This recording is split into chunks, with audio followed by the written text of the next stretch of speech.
ఓం శ్రీ గురుభ్యో నమః. శుక్లాంబరధరం విష్ణుం శశివర్ణం చతుర్భుజం ప్రసన్నవదనం ధ్యాయేత్ సర్వవిఘ్నోపశాంతయే. అగజానన పద్మార్కం గజాననమహర్నిశం అనేకదంతం భక్తానాం ఏకదంతముపాస్మహే. గురుబ్రహ్మా గురుర్విష్ణుః గురుర్దేవో మహేశ్వరః గురుః సాక్షాత్ పరబ్రహ్మ తస్మై శ్రీ గురవే నమః. పోతనామాత్యులు వారు రచించినటువంటి ఆంధ్ర మహాభాగవతంలోని 2వ రోజు. శౌనికాది ఋషుల ఒకరోజు శౌనికాది మునీంద్రులంతా కలిసి సూత మహర్షి వద్దకు వచ్చారు. ఈ సూత మహర్షి రోమహర్షుని కుమారుడు. ఇతని పేరు ఉగ్రశ్రవసుడనే సూత మహర్షి. సూత మహర్షి వినయ సంపన్నుడు, గొప్ప పౌరాణికుడు, హరిగుణ కీర్తనాపరుడు, కరుణానిధి. సూత మహర్షిని శౌనికాది మహర్షులు ఇలా అడిగారు: మునీంద్ర, సమస్త పురాణేతిహాసాలు సకల శాస్త్రాలు నీకు కొట్టిన పిండి. ఎల్లప్పుడూ వాటిని అందరికీ బోధిస్తుంటారు. వ్యాసాది మహర్షులు దర్శించినవన్నీ నీకు మనస్సులో సాక్షాత్కరిస్తుంటాయి. వాళ్ళ అనుగ్రహము వల్ల నీకు తెలియనిదంటూ లేదు. గురువులు తమ ప్రియ శిష్యులకు పరమ రహస్యాన్ని బోధిస్తారు కాబట్టి లోకానికి శాశ్వత కళ్యాణాన్ని కలిగించే విషయాన్ని దయతో మాకు అనుగ్రహించండి. మన్నాడవు చిరకాలము కన్నాడవు పెక్కులైన గ్రంథార్థంబుల్ విన్నాడవు వినదగినవి యున్నాడవు పెద్దలొద్దనుత్తమ గోష్ఠిన్. మునివర్య, నువ్వు మహానుభావుల గోష్ఠిలో ఉన్నవాడివి. ఎప్పటివాడివో, ఎన్ని గ్రంథాలు ఆపోషణ పట్టావో, వినదగినవెన్ని విన్నావో మునీంద్ర. కనుక మాకిది సెలవియ్యి. అలసులు మందబుద్ధియుతులల్పతరాయువులుగ్రరోగ సంకలితులు మందభాగ్యులు సుకర్మములెవ్వియు చేయజాలరీ కలియుగమందు మానవులు కావున నెయ్యది సర్వసౌఖ్యమై ఎలవడు నేమిటం పొడమునాత్మకు శాంతి మునీంద్ర చెప్పవే. ఓ మునీంద్ర, ఈ కలియుగంలోని మానవులు సోమరిపోతులు, అలాగే మందమతులు, అల్పాయుష్కులు, భయంకర రోగగ్రస్తులు, మందభాగ్యులు, ఒక్క మంచి పని చెయ్యని వాళ్ళును కాబట్టి ఇటువంటి వారికందరికీ సుఖాన్నిచ్చేది ఏది? వారికి మనశ్శాంతిని ఎలా కలుగుతుంది? మునీంద్ర, దయచేసి చెప్పు మాకు.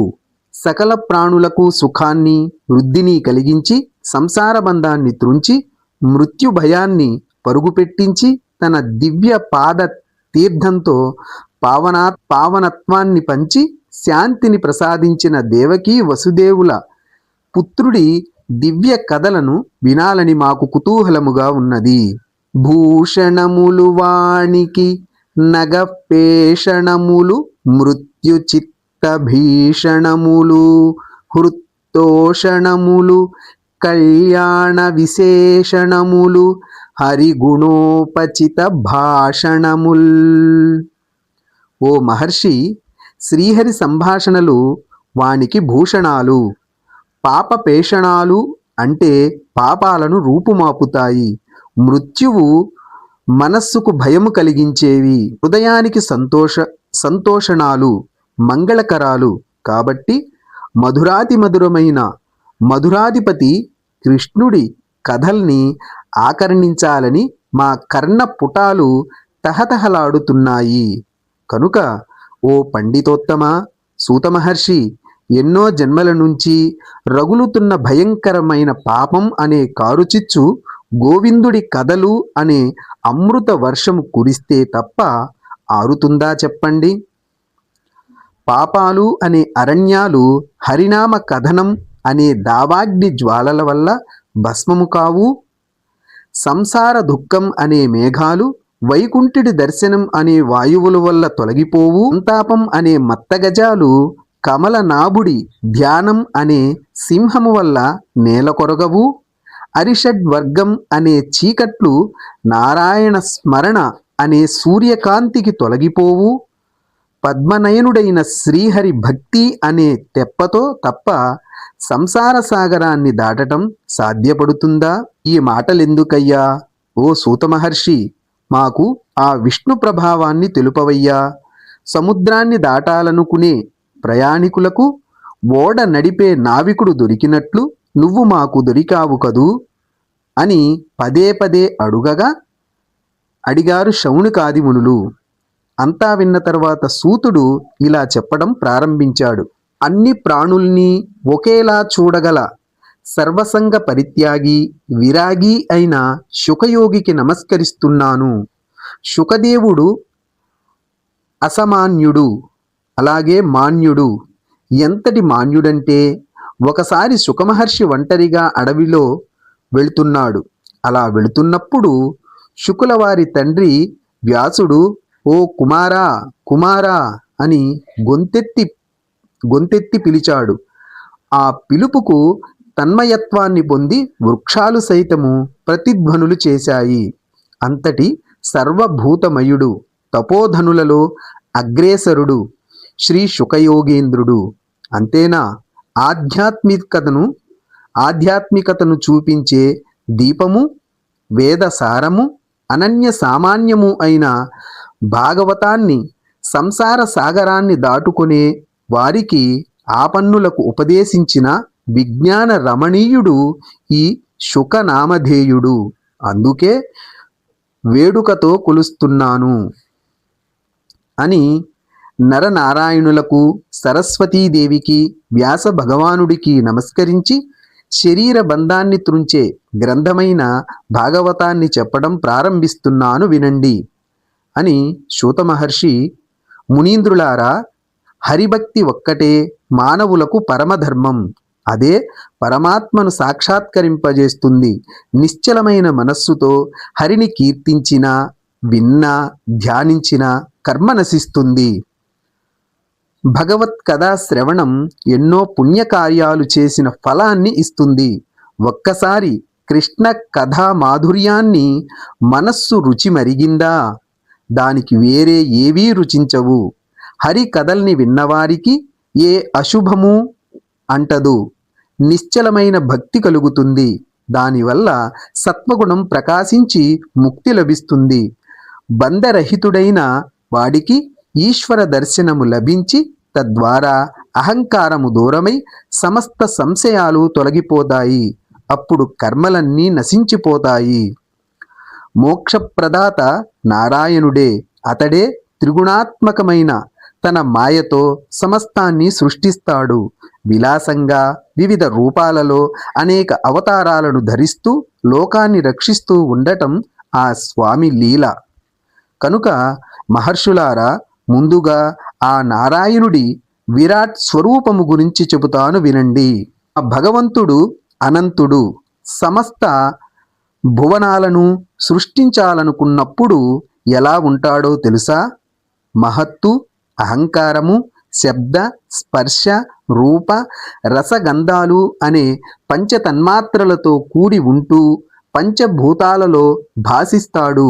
శుద్ధ సత్వుడై ఉంటాడు. అన్నింటికంటే అదుకుడై అలరారుతాడు. వేల కొద్ది పాదాలు, తొడలు, భుజాలు, ముఖాలు, చెవులు, కళ్ళు, ముక్కులు, శిరస్సులతో ప్రకాశిస్తుంటాడు. వేల కొద్ది వస్త్రాలు, కేయూరాలు, హారాలు, కుండలాలు, కిరీటాలు ధరించి పురుష రూపంలో సముద్ర మధ్యంలో యోగ నిద్రా విలాసంతో విలసిల్లుతూ ఉంటాడు. అలాంటి విరాట్ స్వరూపుని యొక్క అన్ని అవతారాలకు మొట్టమొదటి శ్రీమన్నారాయణుడి దివ్యస్వరూపమే. ఆ స్వామి బొడ్డు తమ్మి నుంచి సృష్టికర్తల్లో శ్రేష్ఠుడైనటువంటి చతుర్ముఖ బ్రహ్మగారు జన్మించాడు. శ్రీహరి శరీరము నుండి సమస్త లోకాలు ఆవిర్భవించాయి. ఆ స్వామి కౌమార అవతారము అంటే సనక సనందన సనాతన సనత్కుమారులు అనే పేర్లు కల బాలకుల రూపం. ఆ స్వామి ఆ బాలకుల రూపము ధరించి తీవ్ర బ్రహ్మచర్య వ్రతాన్ని ఆచరించారు. ఇదే స్వామి యొక్క మొట్టమొదటి అవతారం. ఇక రెండవది వరాహ అవతారం. ఈ అవతారంలోనే రసాతలంలోనికి కుంగిపోతున్న భూమిని ఉద్ధరించాడు. ఇక మూడో అవతారంలో నారదుడు అనే మహర్షిగా జన్మించి భగవంతుని యొక్క తత్వాన్ని బోధించాడు. ఇక నాలుగో అవతారంలో నరనారాయణ రూపాలని ధరించి ఘోర తపస్సు చేశాడు. ఇక ఐదో అవతారంలో ఆసురి అనే బ్రాహ్మణుడికి జన్మించి కపిల మహర్షి అయి సాంఖ్యశాస్త్రాన్ని వెల్లడించాడు. ఇక ఆరోది అయినటువంటి దత్తాత్రేయ అవతారం. అత్రి అనసూయలకు పుత్రుడై అలర్కాదులకు తత్వోపదేశము గావించాడు. ఇక ఏడవ అవతారంలో రుచి ఆకూతి దంపతులకు యజ్ఞుడు అనే కుమారుడిగా పుట్టి స్వయంభువ మన్వంతరాన్ని రక్షించాడు. ఇక ఎనిమిదో అవతారంలో ఉరుక్రముడు అనే పేరుతో మేరుదేవికి నాభి అనే రాజుకి పుత్రుడై విద్వాంసులకు పరమహంస మార్గాన్ని ప్రవచించాడు. ఇక తొమ్మిదో అవతారంలో పృథు చక్రవర్తిగా జన్మించి భూమిని ఆవును చేసి సమస్త ఓషధుల్ని పిదికాడు. పదవ అవతారంగా చాక్షుష మన్వంతరంలో మత్స్య రూపాన్ని ధరించాడు. వైవస్వత మనువును భూరూపమైన నావలో ఎక్కించి ఉద్ధరించాడు. ఇక క్షీరసాగర మదన సమయంలో కూర్మ రూపధారి అయి అవతరించాడు. ఇది 11వ అవతారం. కూర్మావతారం ఎత్తి మందర పర్వతాన్ని తన వీపుపై మోశాడు. అప్పుడు దేవదానవులు క్షీరసాగరాన్ని మదించగలిగారు. అలాగే ఆ సముద్రము నుండి పుట్టిన ధన్వంతరి శ్రీహరి ఎత్తిన 12వ అవతారం. ధన్వంతరి అయి అమృత కలశాన్ని తెచ్చాడు. ఆ అమృతాన్ని తానే మోహిని అనే 13వ అవతారాన్ని ధరించి దానవుల కన్నుగప్పి దేవతలకు పంచాడు. ఇక 14వ అవతారం నరసింహావతారం. ఈ అవతారంలో హిరణ్యకశిపుణ్ణి చీల్చి చెండాడి ప్రహ్లాదుణ్ణి తరింపజేశాడు. ఇక 15వ అవతారమైన వామనావతారంలో బలిచక్రవర్తిని 3 అడుగుల నేలను కోరి ముల్లోకాలను ఆక్రమించాడు. ఇక 16వ అవతారంగా పరశురాముడై కోపంతో బ్రాహ్మణ ద్రోహులైన దుష్ట క్షత్రియులను 21 మార్లు వధించాడు. ఇక 17వ అవతారంలో వ్యాసుడిగా ప్రభవించి దేవవృక్షానికి శాఖల్ని ఏర్పరిచాడు. ఇక 18వ అవతారంలో రాముడై రఘువంశంలో ఉదయించాడు.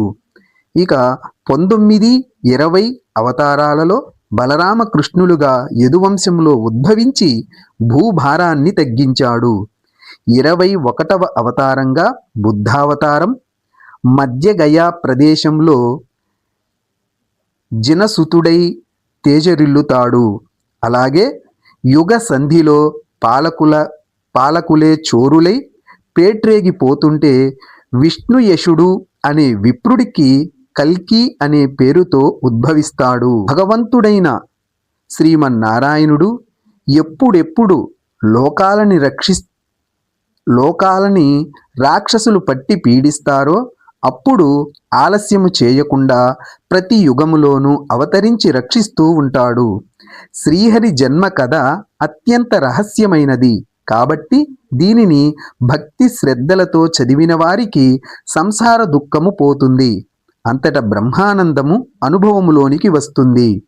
కనుక మహర్షులారా, భగవంతుడికి పుట్టుకన్నదే లేదు. ఏ కర్మలు ఆ దేవుణ్ణి అంటుకోవు.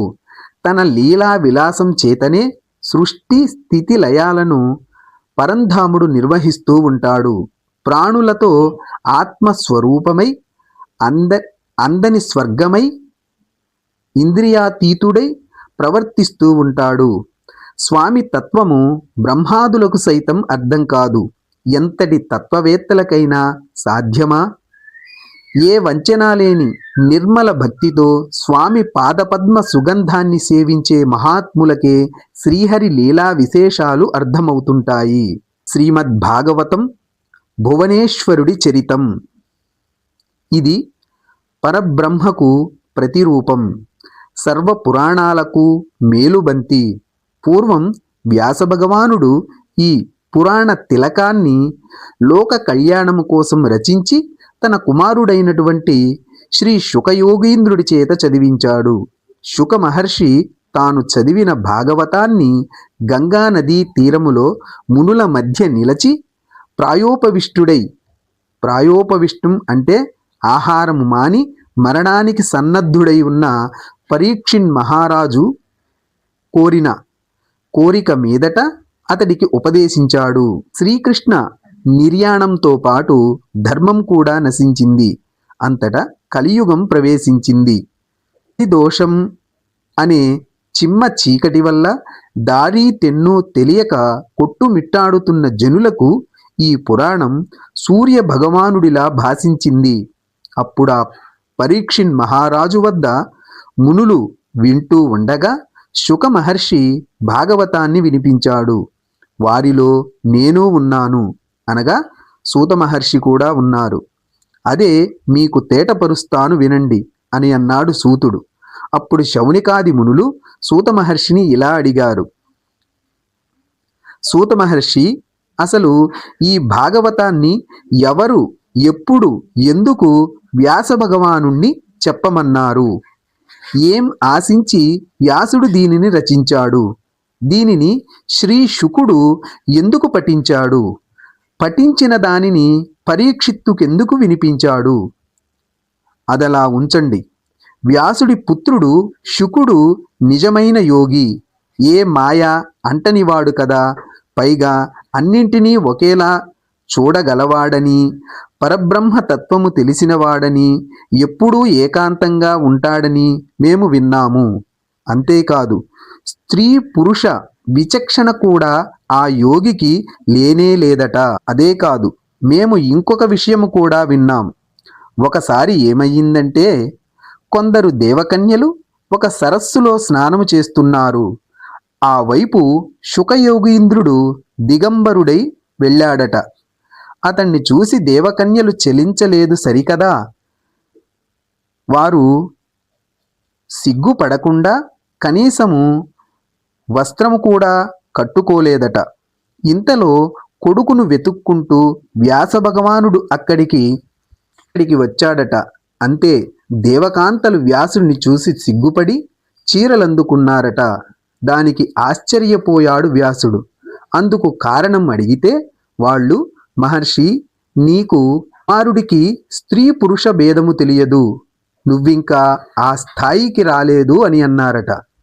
అంతటి శుకయోగేంద్రుడు కురుజాంగల దేశాలలోనికి ఎలా ప్రవేశించాడు?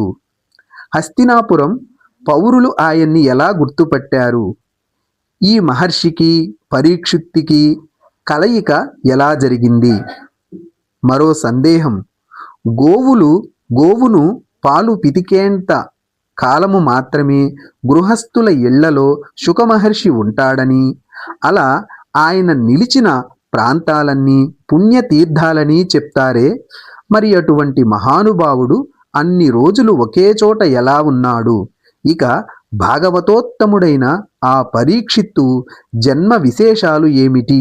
ఇవన్నీ సమగ్రంగా వివరించవయ్యా సూత మహర్షి అని ప్రార్థించగా, సూత మహర్షి మెల్లగా ఈ విధంగా చెప్పడం ప్రారంభించాడు. మహర్షులారా వినండి.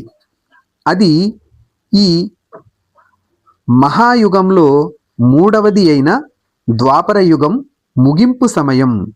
అప్పుడు ఉపరిచర వసువుకు సత్యవతి జన్మించింది. ఈమెకే వాసవి అని మరో పేరు. ఆమెకు పరాశర మహర్షికి విష్ణుమూర్తి అంశతో మహాజ్ఞాని అయిన వేదవ్యాసుడు అవతరించాడు.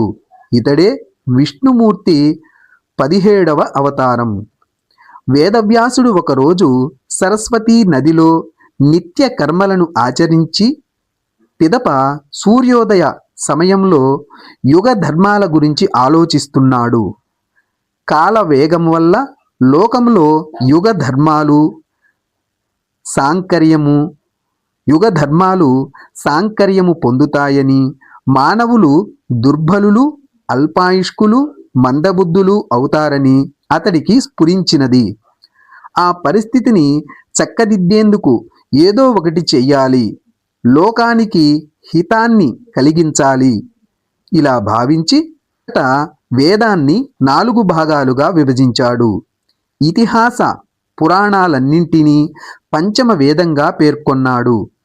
ఋగ్వేదాన్ని పైలుడు, సామవేదాన్ని జైమిని, యజుర్వేదాన్ని వైశంపాయనుడు, అథర్వణ వేదాన్ని సుమంతుడు అధ్యయనము చేయటం మొదలుపెట్టారు.